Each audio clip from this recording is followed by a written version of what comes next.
मुख्यमंत्री कोट्यातून बनावट कागदपत्रांच्या आधारे फ्लॅट बळकावल्याप्रकरणी दोषी ठरलेले माजी मंत्री माणिकराव कोकाटे यांच्या अडचणी वाढल्या आहेत. न्यायालयाने सुनावलेली 2 वर्षाची शिक्षा सत्र न्यायालयाने कायम ठेवली असून कोकाटे यांच्या विरोधात अटक वॉरंट जारी करण्यात आले.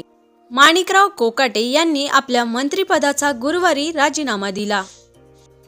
वॉरंटी जाहीर होताच मुख्यमंत्री देवेंद्र फडणवीस यांनी कठोर पाऊल उचलत माणिकराव कोकाटे यांच्याकडील अल्पसंख्याक विकास व क्रीडा ही खाती तात्काळ काढून घेतली आहेत. गुरुवारी माणिकराव कोकाटे यांनी मंत्रिपदाचा राजीनामा दिला.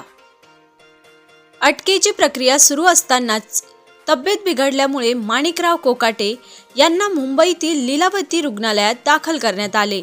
रुग्णालयात उपचार सुरू असल्याने त्यांना सध्या अटकेपासून तात्पुरती दिलासा मिळाला आहे. परिस्थितीचा आढावा घेत नाशिक पोलिसांचे एक विशेष पथक मुंबईकडे रवाना झाले. तसेच कोकाटे यांचे बंधू विजय कोकाटे यांचा देखील शोध सुरू असून त्यांच्या ठाव ठिकाण्याबाबत अद्याप ठोस माहिती मिळालेली नाही.